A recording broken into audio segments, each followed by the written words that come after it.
ముఖ్యమంత్రి వల్లి శ్రీనివాస్ గౌడ్ గారు గతంలో మున్సిపల్ కమిషనర్ ఉన్నప్పుడు తెలంగాణ కోసం ఎన్నో ఉద్యమాలు చేసి జైలు కూడా వచ్చిన సందర్భాలు ఎన్నో ఉన్నాయి. తెలంగాణ రావాలి అనే సంకల్పంతో ఉద్యోగాన్ని కూడా లెక్క చేయకుండా ఉద్యమంలో పాల్గొన్న గొప్ప వ్యక్తి మా శ్రీనివాస్ గౌడ్ గారు. ఈరోజు ఆయన మీద డిప్యూటీ మేయర్ ఏదైతే ఉన్నారో సురేందర్ రెడ్డి గారు అవాకులు చెవాకులు మాట్లాడుతున్నారు. ఆయన మాటలు ఎట్లా మాట్లాడుతున్నారు అంటే, ఆయన ఒక కానిస్టేబుల్ గా పనిచేసి డంపింగ్ లో దొరికిన డబ్బు అవివేకంతో మాట్లాడుతున్న ఈయన ఒక ఉద్యమకారుడు, ఉద్యోగాన్ని సన్నంగా పెట్టి ఉద్యమంలో పాల్గొన్నటువంటి వ్యక్తిని ఆయన ఏవైతే అడ్డంగా దొరికినో ఆ డబ్బుతో విరవీగి మాట్లాడుతున్నా మంచి పద్ధతి కాదు. ఈరోజు ఆ రోజు అన్వాడలో జడ్పీటీసీగా వాళ్ళ అమ్మకు టికెట్ ఇచ్చి టీఆర్ఎస్ తరఫున గెలిపించిన వ్యక్తి మా మాజీ మంత్రి శ్రీనివాస్ గౌడ్. అది మర్చిపోయి మంత్రి గారికే 6 నెలలు కూడా ఆయన దగ్గర పుచ్చుకోకుండా పార్టీని నుంచి వెళ్ళిపోయి ఈరోజు అనేక మాటలు మాట్లాడుతున్నారు, ఇష్టం వచ్చినట్టు మాట్లాడుతున్నారు. ఈరోజు మున్సిపల్లో కూడా మున్సిపల్ మేయర్గా డిప్యూటీ మేయర్గా ఉండి మేయర్ కూడా ఎలాంటి సంబంధం లేకుండా అన్ని కార్యక్రమాలు, ముడా చైర్మన్ కూడా ఎలాంటి సంబంధాలు లేవు, ఏం లేవు, మొత్తం ఓలైన్స్ ఇక్కడ అన్ని కార్యక్రమాలు ఎంఈని కానీ కమిషనర్ కానీ డీలను కానీ ఎవరు అందరినీ ఆయన ఛాంబర్కి పిలిపించుకొని మొత్తం ఆర్డర్స్ ఇష్యూ చేస్తున్నారు. ఈరోజు కార్పొరేటర్లు కాంట్రాక్టర్లు కూడా వాళ్ళని పిలిపించి టెండర్ లేదు మేము చెప్పిన వాళ్ళకి వేయాలని కాంట్రాక్టర్లు కూడా బెదిరించడం జరుగుతూ ఉంది. ఇది మంచి పద్ధతి కాదు. గతంలో ఎక్కడ మున్సిపల్ చైర్మన్ చేసిండ్రు, మున్సిపల్ వైస్ చైర్మన్ చేసి ఎక్కడ ఇటువంటి లేదు. మంచి వాతావరణంలో ప్రజలకు మీకు అవకాశం ఇచ్చిండ్రు, ప్రజల పక్షాన ఉన్నవాడి ప్రజల కొరకు మీరు చేయాలి తప్ప ఇష్టం వచ్చినట్లు శ్రీనివాస్ గౌడ్ గారు అవినీతి చేసిండ్రు మేము నిరూపిస్తాం. 2.5 సంవత్సరాలు 3 సంవత్సరాలు అవుతుంది, ఒక్క అవినీతి నిరూపించలేకపోయారు. మీరు చేస్తున్న అవినీతిని కప్పిపుచ్చుకోవడానికి ఈ మాటలు మాట్లాడుతూ ఈరోజు మా మినిస్టర్ గారు మొన్న మాజీ మినిస్టర్ గారు శిల్పారాం విజిట్ చేసిండ్రు, మొన్న హాస్పిటల్ విజిట్ చేసిండ్రు. ఆ విజిట్ చేస్తే తప్ప ఆయన చేసిండు ప్రభుత్వం పోయింది. మిగతాది రిమైనింగ్ మీరు చేయండి అని జూపల్లి కృష్ణారావు గారు జిల్లా ఇన్ఛార్జ్ మంత్రి కాబట్టి ఆయన రిక్వెస్ట్ చేసిండు. ఆయన రిక్వెస్ట్ చేస్తే మీకెందుకు ఇప్పుడు చేయాలి, వాళ్ళ బాధ్యత. గవర్నమెంట్ ఈ గవర్నమెంట్ చేసిపోయినది, నెక్స్ట్ వచ్చే గవర్నమెంట్ చేయాలి. మీరు మాకన్నా ఎక్కువ చేస్తారని మీకు అధికారంలో అప్పచెప్తే మీరు మాట్లాడేది వ్యక్తిగతంగా నీ స్తోమత ఏంది, నీ ఓదేంది, మంత్రి గారిని ఇష్టం వచ్చినట్లు మాట్లాడడం మంచి పద్ధతి కాదు. ఈరోజు అన్ని ప్రజలంతా గమనిస్తున్నారు. ఈరోజు నేను మున్సిపల్ చైర్మన్ అయిన తర్వాత డంపింగ్ యార్డ్లో బయో మిషన్ కానివ్వండి, సెక్రటరియట్ షెడ్ కానీ నేనున్నప్పుడే అవి శాంక్షన్ అయినాయి. అక్కడ నుంచి ప్రజల నుంచి కూడా కొన్ని మాకు రిక్వెస్ట్ వచ్చినాయి, డంపింగ్ యార్డు ఇక్కడ నుంచి దూరం పంపించాలని. మేము అనేక సార్లు కలెక్టర్ కూడా వినతి పత్రాలు ఇవ్వడం జరిగింది. భూమి ఎందుకంటే సిటీ సౌకర్యంగా భూమికి ధర లేకుండా కాబట్టి ఇక్కడ భూమి దొరకలేకపోయింది. ఖచ్చితంగా దాన్ని కూడా చేసేవాళ్ళం. ఇప్పుడు మీరు ఎక్కువ చేస్తామంటున్నారు, చేయండి. ప్రజలకు ఎలాంటి ఇబ్బంది చేయకుండా మీరు చేస్తే మాకు అవసరం. ప్రతిపక్ష పార్టీగా మీకు అడిగే హక్కు ఉంది. మేము అడిగితే కూడా గొంతులు కూడా నొక్కుతామంటే ఇది సమస్య కాదు. ఎప్పుడు చూసినా మనిషి అవినీతి చేస్తున్నారు. మంత్రి గారు నీ చిట్టా విప్పుతాం, ఏం చిట్టా విప్పుతారు మీరు చేస్తున్నారు. ఇప్పుడు ఏమేమి కమిషనర్ తింటున్నారో, కక్కుర్తి పడి ఏమేమి చేస్తున్నారో అన్ని తెలుసు. ఈరోజు అవసరం లేకుండా కూడా అక్కడెక్కడ ఏమేమి కార్యక్రమాలు చేస్తున్నారో ఇవన్నీ ప్రజలకు తెలుసు. మా నాయకులు, తెలంగాణ ఉద్యమకారులు ఈ మహబూబ్నగర్ ప్రాంతంలో దాదాపు 9.5 సంవత్సరాలు ప్రజాప్రతినిధిగా ఉన్న మా ప్రియతమ నాయకులు వి శ్రీనివాస్ గౌడ్ గారు పట్టణంలో పర్యటిస్తున్న సందర్భంలో శిల్పారామంను మాతో పాటు కలిసి విజిట్ చేయడం జరిగింది. ఈ సందర్భంగా అక్కడ శిల్పారామం యొక్క దీనావస్థ, శిథిలావస్థ, అక్కడ జరుగుతున్న అసాంఘిక కార్యకలాపాలు, అది పూర శిథిలావస్థకు చేరుకున్న వైనాన్ని మీడియా ప్రతినిధుల సాక్షిగా ప్రజలకు చూపెట్టడం జరిగింది. ఆ సందర్భంగా ఆయన కొన్ని వ్యాఖ్యలు చేయడం జరిగింది. ప్రజాస్వామ్య వ్యవస్థలో ప్రతిపక్ష పార్టీకి ఒక బాధ్యత ఇస్తారు ప్రజలు, అదేవిధంగా అధికార పార్టీకి ఇంకొక బాధ్యత ఇస్తారు ప్రజలు. ప్రతిపక్ష పార్టీకి ఏమి ఇస్తారు అంటే అధికార పార్టీని అడిగి కొట్లాడి వారి దృష్టికి ప్రజా సమస్యలు తీసుకొచ్చి పరిష్కారం చేసే విధంగా ప్రయత్నం చేసే బాధ్యత ప్రతిపక్ష పార్టీగా ఈసారి మాకు ఇచ్చిన ప్రజలు ఈ నియోజకవర్గంలో.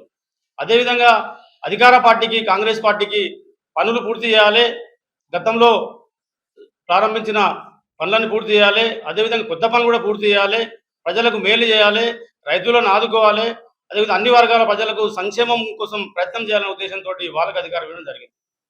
ఇది నిన్న 2 రోజుల కింద అక్కడికి వెళ్ళి మేము అక్కడ ఉన్న పరిస్థితిని మీడియా ముఖంగా వివరిస్తే దాన్ని తట్టుకోలేక కాంగ్రెస్ నాయకులు అనవసరంగా దాన్ని రాజాంతం చేయడానికి మంత్రి గారిని, మాజీ మంత్రి గారిని వ్యక్తిగతంగా టార్గెట్ చేసి ఆయన గతంలో ఏం చేయలేదు ఈ ప్రాంతానికి, అన్నీ మేమే చేస్తున్నాము, ఆయన చేసింది ఏమీ లేదనే విధంగా మాట్లాడినాను. వారికి నేను సూటిగా ప్రశ్నిస్తా ఉన్నా, ఇది పద్ధతి కాదు. మీరు ఎప్పుడు చేస్తారో చెప్పాలి, ఎట్లా చేస్తారో చెప్పాలి, ఎప్పుడు పూర్తి చేస్తారో చెప్పాలి.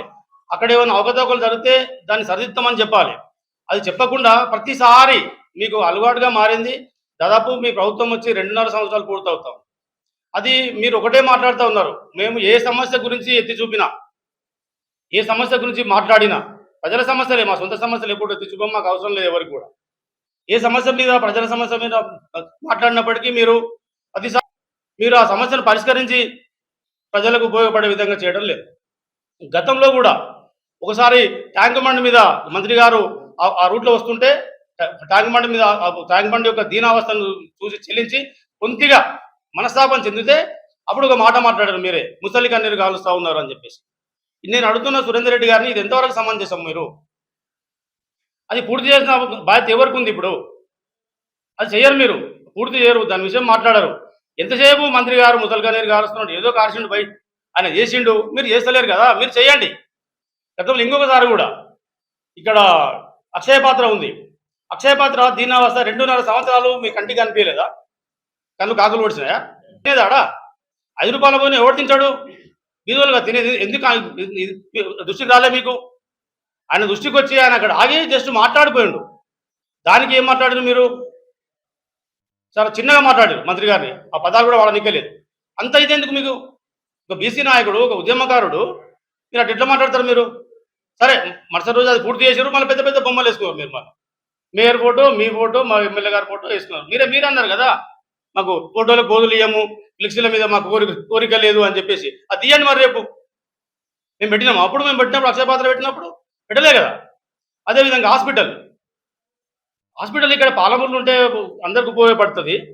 కలెక్టర్ ఆఫీసు దూరం ఉన్నా సరే జిల్లా ప్రజలందరూ పోతారు అని ఉదయంతో హాస్పిటల్ ఇక్కడ కడితే మరి ఎందుకో మాకు అర్థమైతే లేదు. మంత్రి గారి మీద కోపంతో హాస్పిటల్ ఓపెన్ చేయకుండా ఉంటే ఎవరు ఇబ్బంది పడతారు? ప్రజలకు అది ఉపయోగం తీసుకురావాలి కదా, మీ బాధ్యత అది. అది చెప్పారు మీరు. మంత్రి గారు ఎట్లా విజిట్ చేసినా ఎందుకు విజిట్ చేయరండి? ప్రజాస్వామ్యంలో మా హక్కు అది. మీరు చేసేదాకా వెంబడి పడతాం, మీతో చేపిస్తాం. మీరు ఎప్పుడు చేస్తారో చెప్పాలి, నిధులు ఉన్నాయా లేదా చెప్పాలి. అది చెప్పకుండా మీరు మంత్రి గారు ఎట్లా విజిట్ చేస్తారు? ముసలి కన్నీరు గారుస్తూ ఉన్నారు, పిచ్చిలేసి తిరుగుతూ ఉన్నాడు. ఇది మీరు మాట్లాడేది? పిచ్చి లేవదా మీకు? పిచ్చి లేపుతాం మీకు. మీరు ఇట్లనే మాట్లాడితే ప్రజా సమస్యల నుంచి పట్టించుకోకుండా ఈ 2.5 సంవత్సరాలు కాలాపన చేస్తే మీకు పిచ్చి లేపుతాం. అది గుర్తుపెట్టుకోండి మీరు. అది పూర్తి చేయకుండా, హాస్పిటల్ పూర్తి చేయకుండా దాదాపు 2.5 సంవత్సరాలు 3 సంవత్సరాలు కావస్తుంది. రంగులు ఎందుకు అయితే లేదు మీకు? అద్దాలు పెట్టింగ్ అయితే లేదు మీకు? ఇన్ఫ్రాస్ట్రక్చర్ ఎప్పుడు చేస్తారు? స్టాప్ ఎప్పుడు చేస్తారు? టెండర్ ఎప్పుడు చేస్తారు? ఎప్పుడు పూర్తి చేస్తారు దాన్ని? మీకు ఊరికే అంతలేదు, అది మీకు సమీక్ష చేస్తలేరు. మంత్రి గారు ఏం మాట్లాడారు ఆ రోజు శిల్పారామంలో?